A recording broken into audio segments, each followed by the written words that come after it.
ಪ್ರತಿದಿನ ನಮ್ಮ ಕಣ್ಣ ಮುಂದೆ ಜೀವನ ನಶಿಸಿ ಹೋಗುತ್ತಿರೋದನ್ನು ನಾವು ಅನುಭವಿಸ್ತಾ ಇರ್ತೀವಿ. ಕಳೆದ ಕಾಲ ಮತ್ತೆ ಹಿಂತಿರುಗಿ ಬರೋದಿಲ್ಲ. ಈ ಮಿಂಚಿನ ಕ್ಷಣಗಳು ನಮ್ಮ ಬದುಕಿನಲ್ಲಿ ಏರಿ ಇಳಿಯುವ ಅಲೆಗಳಂತೆ. ಸುಖ ದುಃಖ, ಲಾಭ ನಷ್ಟ, ಹಗಲು ರಾತ್ರಿ, ನೋವು ನಲಿವು, ಈ ರೀತಿ ಜೋಡಿ ಪದಗಳು ಒಂದನ್ನೊಂದು ಹೊಂದ್ಕೊಂಡಿರ್ತವೆ. ಬಾಳಿನ ಚಕ್ರದಲ್ಲಿ ಇದೆಲ್ಲ ಪ್ರತಿಯೊಬ್ಬರೂ ಕಂಡುಕೊಳ್ಳುವುದು ಅನಿವಾರ್ಯ. ವಿಧಿಯ ಬರಹದಂತೆ ಕಾಲವೆಂಬ ತಿರುಗುಣಿಯಲ್ಲಿ ಗಿರಿಕೆ ಹೊಡಿತಾ ಇರುತ್ತವೆ. ಪ್ರಕೃತಿ ಮಾನವನಿಗೆ ನೀಡಿರುವ ಸಂಪತ್ತು ಅಪಾರ. ಅದನ್ನು ನಾವು ಬಳಸ್ಕೊಂಡು ಭೋಗ ಜೀವನವನ್ನು ನಡೆಸ್ತೇವೆ. ನಮ್ಮ ಶರೀರ ಒಂದು ಯಂತ್ರದಂತೆ ಕಾರ್ಯನಿರ್ವಹಿಸ್ತಾ ಇರುತ್ತೆ. ನಾವು ಮಲಗಿ ನಿದ್ದೆ ಮಾಡಿದಾಗ ನಮ್ಮ ಅರಿವು ನಮಗೆ ಇರೋದಿಲ್ಲ. ಆದರೆ ಉಸಿರಾಟ ಮಾತ್ರ ನಿರಂತರವಾಗಿ ಮಾಡ್ತಾ ಇರ್ತೇವೆ. ಪ್ರಾಣವಾಯು ಭಗವಂತನ ಸ್ವರೂಪ. ಅಂತರಾತ್ಮದಲ್ಲಿ ನೆಲೆಸಿರುವ ಅವನು ನಾವು ಮಾಡುವ ಪ್ರತಿ ಕಾರ್ಯವನ್ನು ವೀಕ್ಷಿಸ್ತಾ ಇರ್ತಾನೆ. ಈ ಶರೀರ ರಕ್ತ ಮಾಂಸಗಳಿಂದ ಕೂಡಿರುತ್ತೆ. ಅದು ಶರೀರದಲ್ಲಿ ಇದ್ದು ಯಾವ ರೀತಿ ಕಾರ್ಯನಿರ್ವಹಿಸಬೇಕು ಅಂತ ತಿಳಿದುಕೊಂಡಾಗ ಆಶ್ಚರ್ಯ ಆಗುತ್ತೆ. ಶಿಸ್ತುಬದ್ಧವಾಗಿ ನಡೆಯುವ ಈ ಕ್ರಿಯೆಗೆ ಯಾರು ರಚನೆ ಮಾಡಿರೋದು? ಪ್ರತಿ ಪ್ರಾಣಿ ಪಕ್ಷಿಗಳಿಗೂ ವಿವಿಧ ರೀತಿಯ ಶಕ್ತಿ ಕೊಟ್ಟು ಕಾಪಾಡ್ತಿರೋರು ಯಾರು? ಮನುಷ್ಯನಿಂದಲೂ ಸಾಧ್ಯವಾಗದಂಥ ವಿಶಿಷ್ಟ ಶಕ್ತಿಯನ್ನು ಒಂದು ಜೇಡರಬಲೆಗೆ ಕೊಟ್ಟಿದ್ದಾನೆ. ಅಂಕು ಡೊಂಕುಗಳಿಲ್ಲದೆ ತನ್ನ ದೇಹದಲ್ಲಿರುವ ವಸ್ತುವನ್ನು ತೆಗೆದುಕೊಂಡು ಒಂದೇ ಸಮನಾದ ಗೆರೆ ಎಳೆದಂತೆ ಇರುವ ಬಲೆ ಯಾವ ಮಾನವನಿಗೂ ಎಳೆಯುವುದಕ್ಕೆ ಸಾಧ್ಯವೇ ಇಲ್ಲ. ಜೇನು ನೊಣಕ್ಕೆ ಮಧುವನ್ನು ಸಂಗ್ರಹಿಸುವ ವಿಧಾನವನ್ನು ಯಾರು ಕಲಿಸ್ಕೊಟ್ರು? ಹಸು ಹುಲ್ಲು ತಿಂದು ಹಾಲನ್ನು ನಮಗೆ ನೀಡುತ್ತೆ. ಅದರ ಶರೀರದಲ್ಲಿ ರಕ್ತ ಮಾಂಸ ಎಲ್ಲ ಇದೆ. ಆದರೆ ಕೆಚ್ಚಲಿನಿಂದ ಮಧುರವಾದ ಹಾಲು ಇರುವಂತೆ ಮಾಡಿರೋದು ಯಾವ ಶಕ್ತಿ?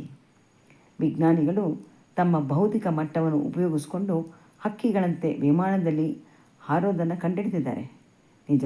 ಆದರೆ ಅದರಲ್ಲಿ ಉಪಯೋಗಿಸಿದ ಪ್ರತಿ ವಸ್ತುವು ಪ್ರಕೃತಿಯಿಂದ ಪಡೆದಿರುವುದು. ಯಾವ ವಸ್ತು ಮಾನವನಿಂದ ನಿರ್ಮಾಣವಾಗಿಲ್ಲ.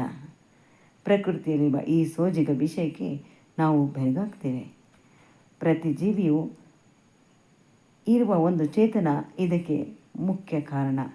ಯಾರಿಗೂ ಕಣ್ಣಿಗೂ ಬೀಳದೆ, ವೈದ್ಯರ ಕೈಗೂ ಸಿಕ್ಕದೆ, ಹೃದಯದ ಸಿಂಹಾಸನದಲ್ಲಿ ನೀರಾಜಮಾನರಾಗಿ ಆಸೀನನಾಗಿರ್ತಾನೆ. ಇದನ್ನು ನಾವು ಪರಮಾತ್ಮ ಅಥವಾ ಆತ್ಮ ಅಂತ ಹೇಳ್ತೇವೆ. ಇದು ಪ್ರತಿ ಜೀವಿಯ ಒಳಗೂ ಇದೆ, ಹೊರಗೂ ಇದೆ. ಆದರೆ ಯಾರ ಕಣ್ಣಿಗೂ ಗೋಚರಿಸೋದಿಲ್ಲ. ಭಗವಂತ ತನ್ನ ಸಂಕಲ್ಪದಿಂದ ಈ ವಿಶ್ವವನ್ನು ನಿರ್ಮಿಸಿದ್ದಾನೆ. ಪ್ರಕೃತಿಯೂ ಅವನೇ, ದೇವರೂ ಅವನೇ, ಪ್ರೇರಕ ಶಕ್ತಿಯೂ ಅವನೇ, ಅವನೇ ಜೀವರಕ್ಷಕ. ವಿಶ್ವದಲ್ಲಿ ಪ್ರೀತಿ ಎಂಬ ಪದಕ್ಕೆ ಮಹತ್ತರವಾದ ಬೆಲೆ ಇದೆ. ಪ್ರೀತಿಗೆ ಸೋಲದ ಜೀವಿನೇ ಇಲ್ಲ ಅಂತಲೇ ಹೇಳ್ಬೋದು. ಇದನ್ನು ನಾವು ನಮ್ಮ ಮನಸ್ಸಿಗೆ ಅಂಟಿಸಿಕೊಂಡಾಗ ಸ್ವಭಾವವು ಅಡಕವಾಗುತ್ತದೆ. ನಮ್ಮ ಶರೀರ ಬೆಳೆದಂತೆ ಬುದ್ಧಿಯು ವಿಕಸನ ಹೊಂದುತ್ತದೆ. ಸಾರ್ಥಕ ಜೀವನಕ್ಕೆ ಇದು ಒಂದು ಮೆಟ್ಟಿಲು. ವೈದ್ಯಪೂರ್ಣ ಹಿನ್ನೆಲೆಯಲ್ಲಿ ಸಂಸ್ಕಾರ ನಾವು ಬೆಳೆಯುವ ವಾತಾವರಣದಿಂದ ಕಂಡುಕೊಳ್ಳೋದಕ್ಕೆ ಸಾಧ್ಯವಾಗುತ್ತೆ. 4 ಜನರಲ್ಲಿ ನಾವು ಬೇಕಾದ ವ್ಯಕ್ತಿಯಾಗಿ ರೂಪುಕೊಳ್ಬೇಕು ಅಂತಂದರೆ ಪ್ರೀತಿ ಎನ್ನುವ ಕ್ರಿಯೆ ಶಕ್ತಿಯುತವಾಗಿ ಕಾರ್ಯನಿರ್ವಹಿಸ್ತಾ ಇರುತ್ತೆ. ಅವನು ಯಾವ ಕ್ಷೇತ್ರವನ್ನು ಆಯ್ದುಕೊಂಡು ಕೀರ್ತಿ ಶಿಖರವನ್ನು ಸುಲಭವಾಗಿ ಹತ್ತಬಲ್ಲ. ಬೆಂಗಳೂರಿನಲ್ಲಿರುವ ಪ್ರಸಿದ್ಧ HCG ಆಸ್ಪತ್ರೆಯಲ್ಲಿ ಡಾಕ್ಟರ್ ಗೋಪಿನಾಥ್ರವರು ನಿರ್ದೇಶಕರಾಗಿ ಮತ್ತು ಆಂಕಾಲಜಿಯಲ್ಲಿ ಸರ್ಜನ್ ಆಗಿ ಸೇವೆ ಸಲ್ಲಿಸುತ್ತಿದ್ದಾರೆ. ಸಮಾಜ ಸೇವೆಯನ್ನು ಗುರಿಯಾಗಿಟ್ಟುಕೊಂಡವರು ವೈದ್ಯಕೀಯ ಕ್ಷೇತ್ರವನ್ನು ಪ್ರವೇಶಿಸಿದರು. ಇದಕ್ಕೆ ಕಾರಣ ಅವರು ದೃಢವಾಗಿ ನಂಬಿರುವ ದೈವವೇ ಅಂತಲೇ ಹೇಳುವುದು. ಮೂಲಂತಹ ದಾವಣಗೆರೆಯಲ್ಲಿ ಜನಿಸಿದ ಇವರು ಬ್ರಾಹ್ಮಣ ಸಂಪ್ರದಾಯದ ಕುಟುಂಬಕ್ಕೆ ಸೇರಿದವರು. ಇದರಿಂದ ಬಾಲ್ಯದಿಂದಲೇ ಮನೆಯಲ್ಲಿ ಆಚರಿಸುವ ಸಂಪ್ರದಾಯವನ್ನು ಕಂಡು ಅದರಂತೆ ತಮ್ಮನ್ನು ಒಗ್ಗಿಸಿಕೊಂಡು ಬೆಳೆದರು. ಹಬ್ಬ, ಮದುವೆ, ಮುಂಜಿ, ಆಚಾರ ವಿಚಾರಗಳು, ರೀತಿ ರಿವಾಜುಗಳು ಎಲ್ಲವನ್ನು ಅರ್ಥ ಮಾಡಿಕೊಳ್ಳೋದಕ್ಕೆ ಅವರಿಗೆ ಸಾಧ್ಯ ಆಯಿತು. ಯಾವ ಕಾರಣದಿಂದಲೂ ಈ ಆಚರಣೆಗೆ ಬದ್ಧರಾಗಿದ್ದೇವೆ ಎಂದು ಹಿರಿಯರಿಂದ ಕಲಿತುಕೊಂಡ್ರು. ಆಧ್ಯಾತ್ಮದೊಂದಿಗೆ ಧರ್ಮವೆಂದರೇನು ಎಂದು ಪರಿಚಯ ಮಾಡಿಕೊಂಡ್ರು. ಬುದ್ಧಿಯಿಂದ ಕಾರ್ಯವನ್ನು ಮಾಡುವುದಾದರೂ ಅದಕ್ಕೆ ಶಕ್ತಿ ಕೊಡುವುದು ಪರಮಾತ್ಮ. ಎಲ್ಲ ಕಾರ್ಯಕಾರಣಕ್ಕೂ ನಿಯಾಮಕನಾದ ಪರಮಾತ್ಮನ ನಿರ್ದೇಶನದಂತೆ ನಡೆಯುತ್ತದೆ. ಅವನಲ್ಲಿ ಶರಣಾಗತಿ ಹೊಂದಿದರೆ ನಮ್ಮನ್ನು ರಕ್ಷಿಸುವ ಹೊಣೆಗಾರ ಅವನಾಗುತ್ತಾನೆ ಅಂತ ಡಾಕ್ಟರ್ ಗೋಪಿನಾಥ್ ಅವರು ತಿಳಿದುಕೊಂಡರು. ಅತಿಯಾಗಿ ಮಣಿವಂತಿಕೆ ಅನಾವಶ್ಯಕ. ಆದರೆ ವೈಜ್ಞಾನಿಕವಾಗಿ ಆಲೋಚಿಸಿದಾಗ ನಮ್ಮ ಋಷಿಮುನಿಗಳು ಪ್ರತಿಯೊಂದನ್ನು ಮಾನಸಿಕವಾಗಿ ಆಲೋಚಿಸಿ ಸಂಪ್ರದಾಯವನ್ನು ತಂದಿದ್ದಾರೆ ಎಂದು ಅರ್ಥವಾಯಿತು. ಧರ್ಮದಿಂದ ನಡೆದರೆ ಧರ್ಮ ನಮ್ಮನ್ನು ರಕ್ಷಿಸುತ್ತದೆ ಅಂತ ಅನುಭವದಿಂದ ಕಂಡುಕೊಂಡರು. ಮಾನವನಾಗಿ ಹುಟ್ಟಿದ ಪ್ರತಿ ವ್ಯಕ್ತಿಯು ನಾನು ಎನ್ನುವುದನ್ನು ಮರೆತು ಬಿಡಬೇಕು. ಅದರ ಬದಲು ನಾವು ಎಂಬ ಪದಪ್ರಯೋಗ ಹೆಚ್ಚು ಮಹತ್ವಪೂರ್ಣವಾದದ್ದು ಅಂತ ಅರ್ಥಕೊಂಡ್ರು. ಎಲ್ಲರೂ ನಮ್ಮವರು ಎಂಬ ಭಾವನೆ ನಮ್ಮಲ್ಲಿ ಬೆಳೆಸ್ಕೊಳ್ಬೇಕು. ಸಮಾಜದಲ್ಲಿ ಬದುಕುತ್ತಿರುವ ನಾವು ಸಮಾಜದಿಂದ ನಿರೀಕ್ಷೆ ಮಾಡಬಾರ್ದು. ಸಮಾಜಕ್ಕೆ ನಾವು ಏನು ಸಹಾಯ ಮಾಡ್ಬೋದು ಅಂತ ಆಲೋಚಿಸಿ ಅದನ್ನು ಕಾರ್ಯರೂಪಕ್ಕೆ ತರಬೇಕು. ಇಂಥವರು ಮಾನವೀಯ ಮೌಲ್ಯದ ಬೆಲೆ ತಿಳಿದುಕೊಂಡಿರ್ತಾರೆ. ಜೀವನ ನಿರ್ವಹಣೆಗೆ ಉದ್ಯೋಗ ಬೇಕು ನಿಜ, ಹಣ ಸಂಪಾದನೆ ಅವಶ್ಯಕವಾಗಿ ಬೇಕು, ಅದು ನಿಜ. ಆದರೆ ಹಣ ಸಂಗ್ರಹ ಅವನ ಮುಖ್ಯ ಗುರಿಯಾಗಿರಬಾರ್ದು. ಜ್ಞಾನ ಸಂಪತ್ತನ್ನು ಸದ್ವಿನಿಯೋಗ ಆಗುವಂತೆ ಮಾಡಬೇಕು. ಹಣ ಖರ್ಚು ಮಾಡಿದಾಗ ನಮ್ಮ ಜೇಬು ಖಾಲಿಯಾಗುತ್ತೆ. ಆದರೆ ಜ್ಞಾನ ಸಂಪತ್ತನ್ನು ಯಾವ ಕ್ಷೇತ್ರದಲ್ಲಿ ಪಡೆದಿರುತ್ತೇವೆಯೋ ಅದು ಖರ್ಚು ಮಾಡಿದಷ್ಟು ಉಕ್ಕಿ ಹರಿಯುವುದು, ಎಂದಿಗೂ ಬತ್ತಿ ಹೋಗುವುದಿಲ್ಲ. ಡಾಕ್ಟರ್ ಗೋಪಿನಾಥ್ ಬಾಲ್ಯದಲ್ಲಿ ತಂದೆಗೆ ಅನಾರೋಗ್ಯ ಕಾಡಿದಾಗ ವೈದ್ಯರು ಮನೆಗೆ ಬಂದು ಚಿಕಿತ್ಸೆ ಕೊಡುವುದನ್ನು ಕಂಡುಕೊಂಡಿದ್ದರು. ಡಾಕ್ಟರ್ ಮಾಡುವ ಸೇವೆಯನ್ನು ಕಂಡು ಸ್ಫೂರ್ತಿ ಹೊಂದಿದರು. ಮುಂದೆ ಒಂದು ದಿನ ನಾನು ವೈದ್ಯನಾಗಿ ಸಮಾಜ ಸೇವೆ ಮಾಡಬೇಕಂತ ಗುರಿ ಇಟ್ಟುಕೊಂಡ್ರು. ಅದರಲ್ಲಿ ಏಕಾಗ್ರತೆಯನ್ನು ಸಾಧಿಸಿ ವೈದ್ಯರಾಗುವ ಕನಸನ್ನು ನನಸಾಗಿಸಿಕೊಂಡ್ರು. ಶಾಲೆಯಲ್ಲಿ ಓದುತ್ತಿರುವಾಗ ಸ್ನೇಹಿತರ ಗುಂಪನ್ನು ಹುಟ್ಟುಹಾಕಿ ಮುಂದಾಳತ್ವವನ್ನು ವಹಿಸ್ಕೊಳ್ತಾ ಇದ್ದರು. ಮನರಂಜನೆ ನೀಡುವ ಚಟುವಟಿಕೆಯಲ್ಲಿ ತೊಡಗಿಸ್ಕೊಳ್ತಾ ಇದ್ದರು. ಆಟ ಪಾಠಗಳ ನಡುವೆ ಧಾರ್ಮಿಕ ಕ್ರಿಯೆಗಳಲ್ಲಿ ಭಾಗವಹಿಸ್ತಾ ಇದ್ದರು. ಪಲ್ಲಕ್ಕಿ ಹೊತ್ತು ಮನೆ ಮನೆಗೆ ಹೋಗೋದು, ಗಣೇಶನ ಹಬ್ಬ, ಕಾಮನ ಹಬ್ಬ, ಮಹಾತ್ಮರ ಪುಣ್ಯಾರಾಧನೆಯಲ್ಲಿ ಮುಂದಾಗಿ ನಿಂತು ಸೇವಾ ಕಾರ್ಯ ಮಾಡ್ತಾಯಿದ್ರು. ಮಕ್ಕಳಿಗೆ ಮನೆಯೇ ಮೊದಲ ಪಾಠಶಾಲೆ. ತಂದೆ ತಾಯಿ ಮಕ್ಕಳನ್ನು ಸರಿದಾರಿಗೆ ತರಲು ಸರಿ ತಪ್ಪುಗಳನ್ನ ತಿಳಿದಿರ್ತಾರೆ. ಇದರಿಂದ ವ್ಯಕ್ತಿ ಶಕ್ತಿಯಾಗಿ ರೂಪುಗೊಂಡು ಸಮಾಜದಲ್ಲಿ ಗಣ್ಯ ವ್ಯಕ್ತಿಯ ಸಾಲಿಗೆ ಸೇರ್ಪಡೆಯಾಗುತ್ತಾನೆ. ಒಬ್ಬ ವ್ಯಕ್ತಿ ಉತ್ತಮನೆಂದು ಗುರುತಿಸಿಕೊಳ್ಬೇಕಾದ್ರೆ ಅವನು ತನ್ನ ನಡೆ ನುಡಿಗಳಿಂದ ಸಹಾನುಭೂತಿ ಎನ್ನುವುದನ್ನು ವೈದ್ಯರಿಂದ ಅವಶ್ಯಕವಾದ ಗುಣ. ಡಾಕ್ಟರ್ ಗೋಪಿನಾಥ್ ಅವರ ಹೆತ್ತವರು ಹೇಳುತ್ತಿದ್ದ ಮಾತನ್ನು ಅವರು ಎಂದೂ ಮರೆತಿರಲಿಲ್ಲ. ಇವತ್ತು ಅದನ್ನು ನೆನಪು ಮಾಡಿಕೊಳ್ತಾರೆ. ನಾವು ನಮ್ಮ ಕುಟುಂಬದ ಆವರಣಕ್ಕೆ ಮಾತ್ರ ಮೀಸಲಾಗಿರಬಾರ್ದು. ನಾವು ವಿಶ್ವ ಕುಟುಂಬಿ. ಎಲ್ಲರನ್ನೂ ನಾವು ಪರಮಾತ್ಮನ ಸ್ವರೂಪವನ್ನು ಕಂಡುಕೊಳ್ಬೇಕು. ಮಾನವೀಯ ಮೌಲ್ಯಗಳಿಗೆ ಬೆಲೆ ಕೊಡಬೇಕು. ದಯೆ ಎನ್ನುವುದು ನಮ್ಮಲ್ಲಿ ಇದ್ದರೆ ಕರುಣಾರಸ ಉಕ್ಕುತ್ತದೆ. ನಮ್ಮಿಂದ ಆಗುವ ಸಹಾಯ ಮಾಡೋದು ನಮ್ಮ ಕರ್ತವ್ಯ ಅಂತ. ಇದನ್ನು ಮರೆಯದ ಇವರು ಮೇಲು ಕೀಳು, ಜಾತಿ, ಧರ್ಮ ಯಾವುದನ್ನು ಪರಿಗಣಿಸಲಿಲ್ಲ. ಮಾನವರೆಲ್ಲ ಒಂದೇ ಎಂಬ ಭಾವನೆ ತಾಳಿ ವೈದ್ಯಕೀಯ ಕ್ಷೇತ್ರದಲ್ಲಿ ಸೇವೆ ಮಾಡಿದ್ದಾರೆ. ಇದರಿಂದ ಯಶಸ್ಸಿನ ಹಾದಿಯಲ್ಲಿ ನಡೆಯೋದಕ್ಕೆ ಕಾರಣ ಆಗುತ್ತೆ. ದಾವಣಗೆರೆಯಲ್ಲಿರುವ JJM ಮೆಡಿಕಲ್ ಕಾಲೇಜಿನಲ್ಲಿ MBBS ಪದವಿಯನ್ನು ಪಡೆದರು. ನಂತರ MS ಅನ್ನು KEM ಆಸ್ಪತ್ರೆಯಲ್ಲಿ ಮತ್ತು JS ಮೆಡಿಕಲ್ ಕಾಲೇಜಿನಲ್ಲಿ ವ್ಯಾಸಂಗ ಮಾಡಿದರು. ಕ್ಯಾನ್ಸರ್ ರೋಗದಲ್ಲಿ ವಿಶೇಷವಾಗಿ ಅಧ್ಯಯನ ಮಾಡೋದಕ್ಕೆ ಮುಂಬೈನಲ್ಲಿರುವ ಟಾಟಾ ಮೆಮೋರಿಯಲ್ ಆಸ್ಪತ್ರೆಗೆ ಸೇರಿಕೊಂಡ್ರು.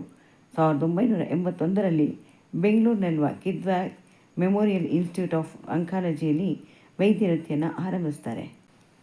10 ವರ್ಷ ಸೇವೆ ಸಲ್ಲಿಸಿ ಅನುಭವ ಪಡೆದ ಇವರು ನಂತರ ತಮ್ಮ ಸ್ನೇಹಿತರೊಂದಿಗೆ ಸೇರಿ ಖಾಸಗಿ ಕ್ಯಾನ್ಸರ್ ಆಸ್ಪತ್ರೆಯನ್ನು ತೆರೆದರು. 1991ರಲ್ಲಿ ಆರಂಭವಾದ ಬೆಂಗಳೂರು ಇನ್ಸ್ಟಿಟ್ಯೂಟ್ ಆಫ್ ಆಂಕಾಲಜಿ ಎಂದು ವಿಶ್ವದಲ್ಲಿರುವ ಅನೇಕ ರೋಗಿಗಳನ್ನು ಬರಮಾಡಿಕೊಳ್ಳುವಷ್ಟು ಅಭಿವೃದ್ಧಿ ಹೊಂದಿದೆ. ವಿದೇಶದಲ್ಲಿ ಕೆಲಸ ಸಾಗುವ ಸಾಧ್ಯತೆ ಇದ್ದರೂ ಅಲ್ಲಿಗೆ ಹೋಗದೆ ಕನ್ನಡ ನಾಡಿನಲ್ಲಿರುವ ಜನಗಳಿಗೆ ಅನುಕೂಲ ಆಗಬೇಕು ಅಂತ ಧ್ಯೇಯ ಇಟ್ಟುಕೊಂಡಿರೋ ಇವರು ಹೋಗೋದನ್ನು ತಳ್ಳಿ ಹಾಕಿದ್ರು. ಒಂದು ಹಣ್ಣಿನ ಬೀಜ ಭೂಮಿಯಲ್ಲಿ ನೆಟ್ಟಾಗ ಅದು ಸುಲಭವಾಗಿ ಬೆಳೆಯುವುದಿಲ್ಲ. ಅದಕ್ಕೆ ಪೋಷಕವಾಗಿ ನೀರು, ಗೊಬ್ಬರ ಎಲ್ಲ ರೀತಿಯ ಆರೈಕೆ ಮಾಡಿದ್ರೆ ಅದು ಹೆಮ್ಮರವಾಗಿ ಬೆಳೆಯುತ್ತದೆ. ಸಾವಿರಾರು ಫಲವನ್ನು ಕೂಡ ನೀಡುತ್ತೆ. ಈ ಸಾವಿರಾರು ಫಲದಿಂದ ಹುಟ್ಟಿರುವ ಬೀಜಗಳು ಬೇರೆ ಬೇರೆ ಸ್ಥಳಗಳಲ್ಲಿ ಎತ್ತಿದಾಗ ಅದರಿಂದಲೇ ಫಲವನ್ನು ಪಡೆಯುತ್ತೇವೆ. ಇದನ್ನು ಮನಸ್ಸನ್ನು ತುಂಬಿಕೊಂಡಿದ್ದ ಡಾಕ್ಟರ್ ಗೋಪಿನಾಥ್ ಇತರೆ ಸ್ಥಳಗಳಲ್ಲಿ ಕೇಂದ್ರಗಳನ್ನು ತೆರೆದರು.